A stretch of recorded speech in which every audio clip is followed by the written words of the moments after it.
नमस्कार दोस्तों, आज संडे है और आज हम कुंडली अध्ययन कर रहे हैं और ये जिन जातिका की कुंडली है उनका क्वेश्चन था कि क्या मेरा जीवन सिर्फ दुख झेलने के लिए हुआ है। तो ऐसा क्या हुआ इनकी लाइफ में, देखते हैं।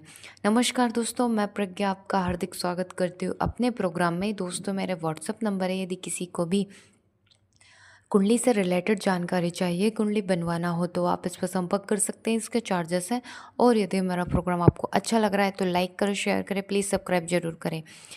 हम देखें कि इनने ये क्वेश्चन करा है कि इन्हें प्रेम में हर बार धोखा ही मिला है और अभी भी ये बोल सकते हैं रिलेशन में है। तो बोल रही हैं कि क्या ये लड़का भी मुझे धोखा दे देगा, क्योंकि कोई भी शादी के लिए तैयार नहीं हो रहा। उनकी एज काफ़ी हो गई है, यानी 33 वर्ष की उम्र हो गई है, जो कि स्वाभाविक है, बहुत ज़्यादा है।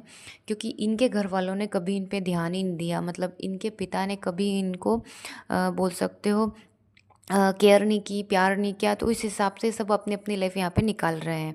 तो इनकी जो कुंडली है वो तुला लग्न की है और राशि इनकी है जो कुंभ है।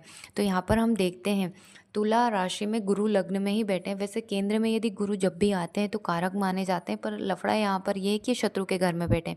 दूसरी बात यहाँ पर है कि जो इनका लग्न है वो भी पाप मध्य के बीच में है, मतलब पाप कर्तरी योग दोष में आप बोल सकते हो। क्योंकि लग्न के दोनों तरफ क्रूर और पापी ग्रह बैठे हैं। इसलिए यहाँ पर व्यक्ति जितना भी अपना बेस्ट करता है ना, वो उसका रिजल्ट उसको नहीं मिल पाता है। मतलब 100% देने के बाद भी या तो काम अटक जाता है या हो ही नहीं पाता है, अंत में काम बिगड़ जाता है। क्योंकि लग्नेश भी पीड़ित है और लग्न भी पीड़ित है। आप गुरु भी यहाँ पर बोल सकते हैं। यदि शुभ कर्तरी योग में हो तो यही बहुत बेस्ट रहता है। ये पाप कर्तरी योग में गुरु यहाँ पर बैठे हैं। इसके साथ ही हम यहाँ पर देखें कि लग्न पर राहु की दृष्टि भी पड़ रही है। इसके साथ ही यहाँ पर हम देखें कि ऐसा क्या हुआ था कि इनके पिता के साथ इनके अनबन थी। तो पिता वैसे तो अच्छी पोस्ट पर थे, पर बैंक में थे। किसी कारणवश केस में फंस जाने के कारण इनको पूरी लाइफ कर्जे में निकले, मतलब इन्होंने देना ही देना किया। और इस कारण से पिता ने कभी भी घर पर ध्यान नहीं दिया। और इनकी एज भी काफ़ी हो गई है, 33। तो इनका विवाह भी नहीं हो रहा है, मतलब कोई कोशिश ही नहीं कर रहा है घर में। और इन्होंने क्वेश्चन किया कि फैशन डिज़ाइनिंग का इन्होंने कोर्स किया है, तो उसमें भी इनको सफलता नहीं मिल रही। तो उन्होंने पूछा है कि क्या मैं बुटीक का काम कर लूँ, या इन्होंने पूछा है।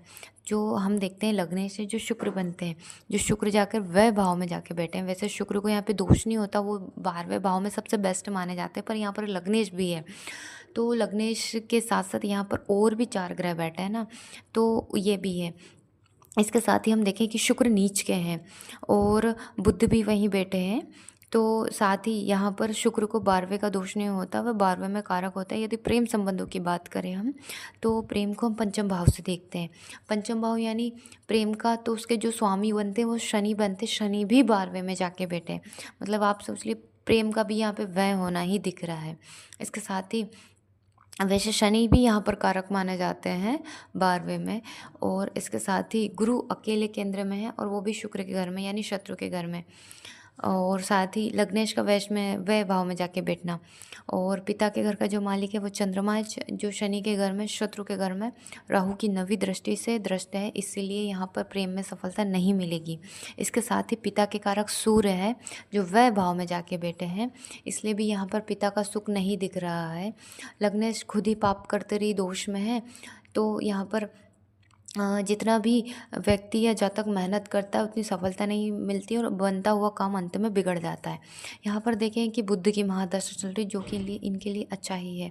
क्योंकि हम देखें ये बुटीक खोलना चाहती हैं, तो हम देखें कि विवाह के बाद यदि ये बुटीक खोले तो ज़्यादा बेस्ट रहेगा। क्योंकि जो सप्तमेश है वो मंगल है और मंगल स्व राशि के द्वितीय भाव में, आय भाव में जाके बैठे हैं। यानी पति के सहयोग से यदि ये अपना बिजनेस करेंगी तो यहाँ उनको लाभ होगा।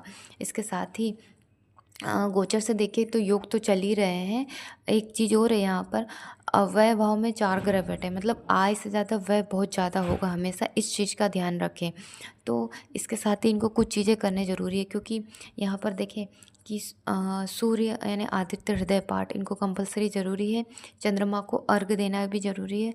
और हो सके तो गणेश साधना ये भी ज़रूरी है। ऐसा देखा जाता है कि जब बोल सकते हैं ग्रह नक्षत्र साथ ना दें तो स्वाभाविक है आपको सरेंडर करके देवी उपासना, खासकर विवाह के लिए माँ भगवती की उपासना जरूर करनी चाहिए और प्रार्थना करनी चाहिए।